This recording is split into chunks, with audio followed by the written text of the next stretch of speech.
So this time, we will be discussing factoring quadratic expressions. A is equal to 1. So this means to say that the leading coefficient is equal to 1. That's why you always have your x squared. Okay? But anyway, for this one, we can actually use a different variable. It's just that I prefer using the variable x. Okay? So let's start already with our first example here. So we have x squared, this one, plus 8x plus 12. So what does it mean? Okay, so it's like, how do we really factor this kind of quadratic expressions? So what do we do is we need to take note that this number here in the middle term, or in the second term, the 8 here, the positive 8, that is the sum, okay? The sum of the roots. And then this number here, the 12, is actually the what? The product, okay? There. Okay, I guess there's some technical problem here with my tablet, but I guess it's still good. Okay, so again, so the positive 8 here is the sum, and then the 12 is the product. So what does it mean? What does it mean? What do we do with this one, sir? Okay, what you do now is you have to think of two numbers that when you multiply is gonna be positive 12. Okay, and then aside from that, you should also think of those two numbers that when you add will become 8. Okay, so for this one here, what do we need to do? Okay, if you find this concept a bit challenging, I advise you start first with the product. Okay, product first. Let's try to list down two numbers that when they multiply will become 12. Okay, give me. We can actually have what? 1 times 12, right? Because 1 times 12 is equal to 12, right? That's correct. However, if we will add 1 and 12, what's that? 13. But again, we're looking for a sum of what? What's the sum? The sum should be, it should be 8, right? Not 13. So this is wrong, right? Okay, so next try. Any other numbers that when they multiply will become 12? Mm, what about 3 and 4, right? So 3 times 4 is equal to 12. But if we will add 3 and 4, there, can we get 8? No, right? Because 3 plus 4 is definitely 7. So 3 and 4 is also wrong. Okay, I hope you can still follow. Next. What about now? Let's try a different factor. What if we try here positive 6 and positive 2? Because if we will multiply 6 and 2, we can get 12, right? And then if we will add 6 and 2, do you think we can get 8? Yes, of course. Okay, so that's why. Okay, so 6 and 2 are correct. So positive 6 and then what? Positive 2. Again, these are the answers, not the 12 and the 8. Okay, it should be the 6 and the 2. Positive 6, positive 2. Now, sir, what do we do with that? Simply just put here, what's the variable?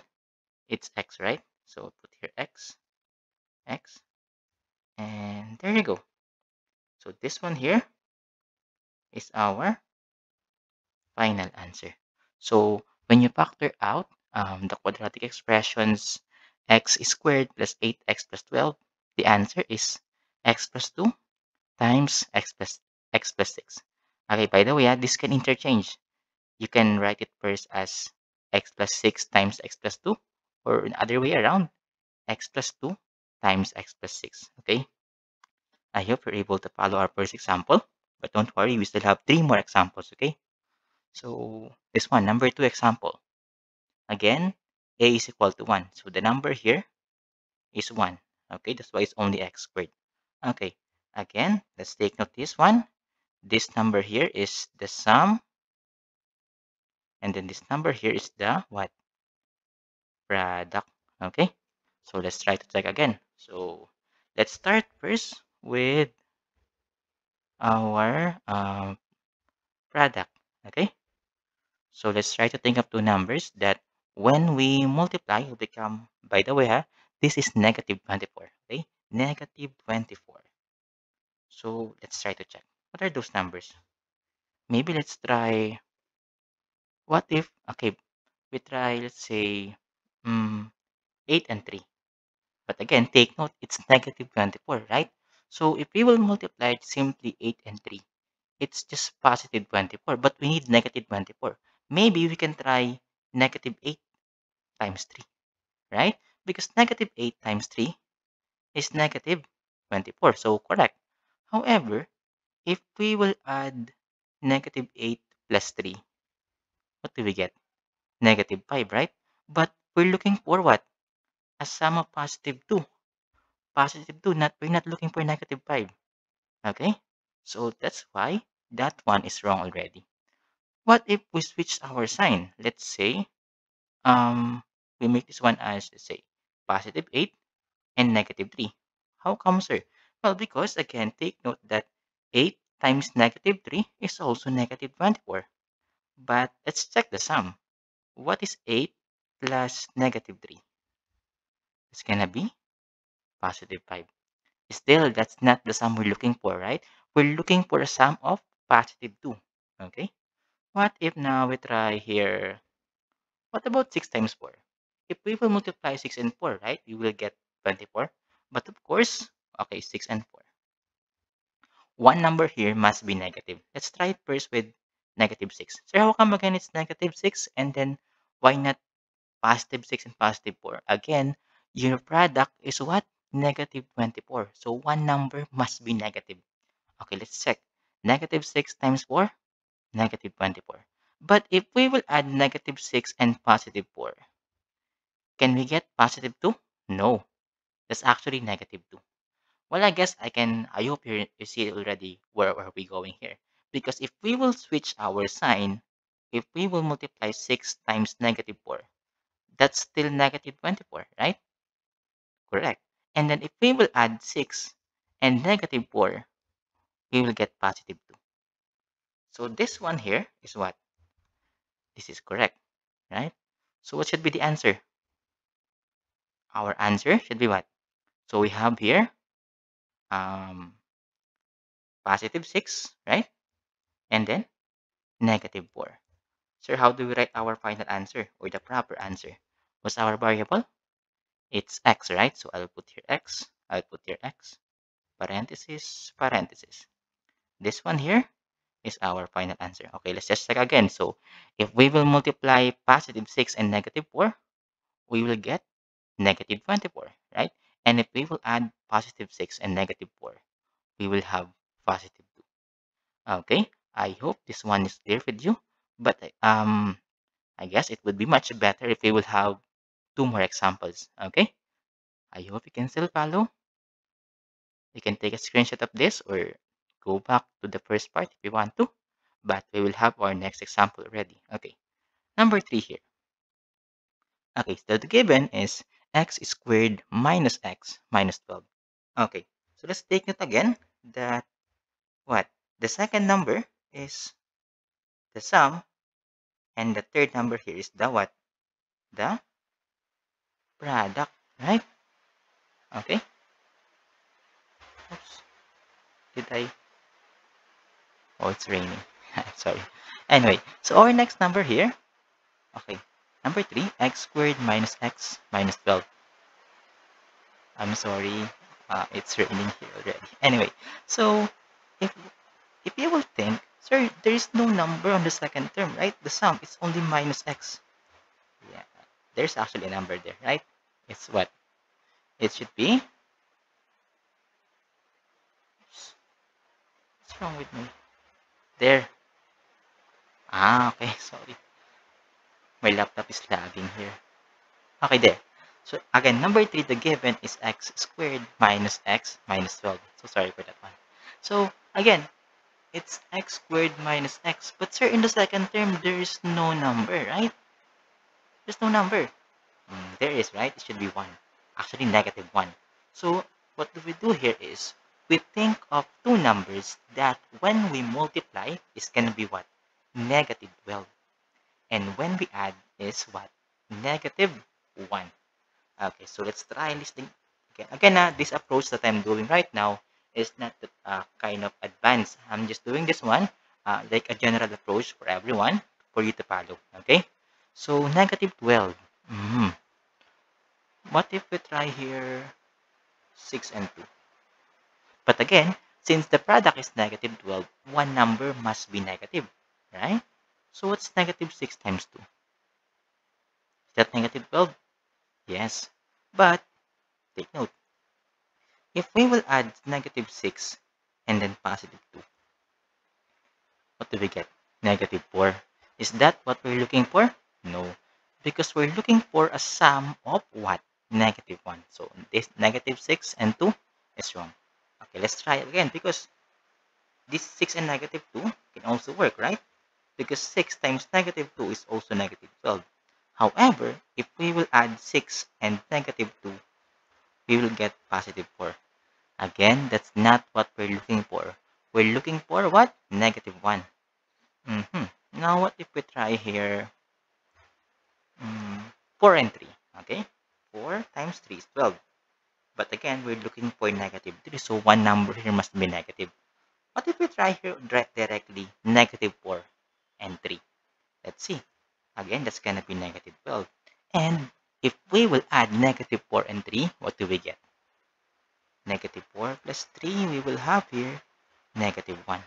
So as you can see, that's correct, right? Both are satisfied. So we have a product of negative 12 and then the sum of negative 1. So our answer should be what? Negative 4 and positive 3. What's our variable? Our variable is x. So we'll put here x, there. So our answer is x minus 4 times x plus 3. So let's check again. So negative 4 times positive 3, that's negative 12, right? And then negative 4 plus 3, that's going to be negative 1. So that's the correct answer.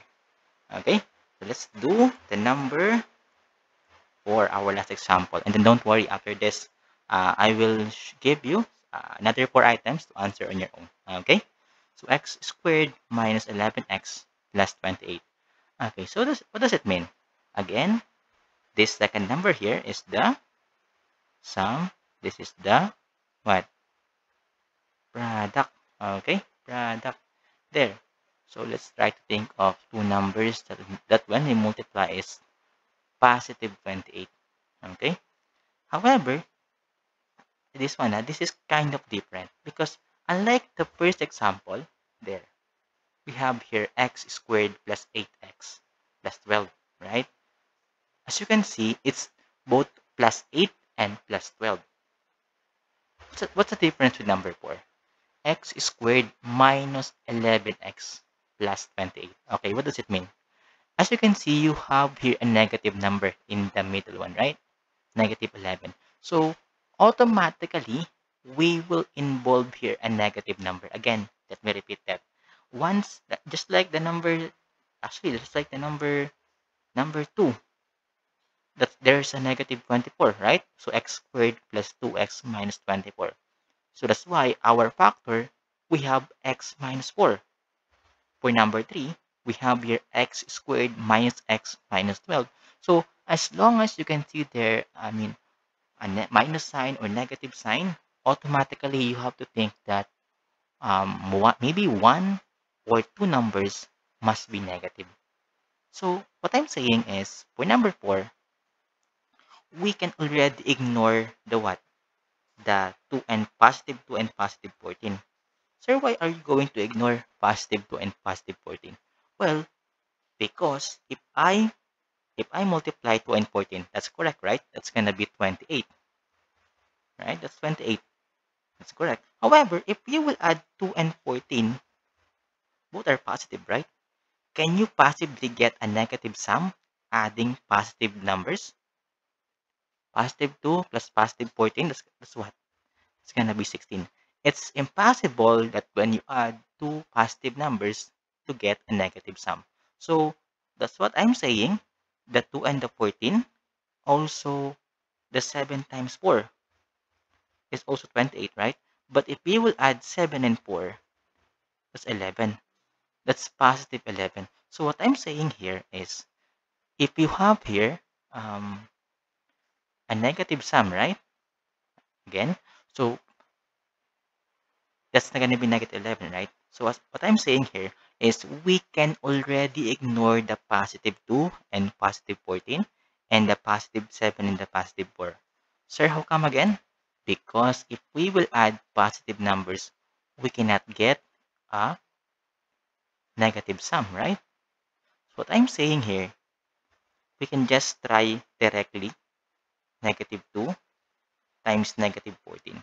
Sir, why are both negative? Because if we will multiply two negative numbers, we will get what? A positive number. Again, negative times negative is positive because we have there how many negative sign? We have two negative sign, right? Two negative sign. And that's an even number, right? That's what I keep on teaching you before. There. So, however, if we will add negative 2 and negative 14, what do we get? Negative 16. So this one is still wrong. Now let's try negative 7 and negative 4. Again, negative 7 times negative 4, that's positive 28. And if we will add negative 7 and negative 4, definitely we will have negative 11. That's why this is the correct answer. Okay? So we have here, okay, again, using the negative 7, the negative 4, we're able to have the positive 28 as the product and the negative 11 there as the sum. So again, it's negative 7 and negative 4. I have your x there. So again, let's check again. So we have your negative 7 times negative 4. That's going to be positive 28. And negative 7 plus negative 4, it's positive, sorry, it's negative 11. Okay? So that's the answer. Well, actually, one thing about this one is somehow you can check, no? There's actually like a pattern. Let's say if the sum is negative and the product is positive, it's minus minus, like minus 7 minus 4. Well, that one, I will just leave that one to you. Okay? So you can further explore about that one so that later on you won't be confused. Also, I have here, I prepared here some questions for you to practice on. So there, what you can do is I want you to please pause first the video and then you can take time first to answer. And then once you're done, you can play it again. Okay. So now, if you're still watching this, um, I'm gonna be showing already the answer in 3, 2, 1. There you go. Okay, so these are the answers. Okay, so if you're not able to get the correct answer, you might want to, recall again the video and then check on which part did you get the wrong solution. Okay, but I'm hoping that somehow you're able to get already this topic and this concept. Okay, so my advice, just keep on practicing this one and then soon you will develop a technique in answering this one faster. Okay, I hope this one helps you in understanding the factoring quadratic expressions wherein the a or the leading term is equal to 1. Okay, thank you.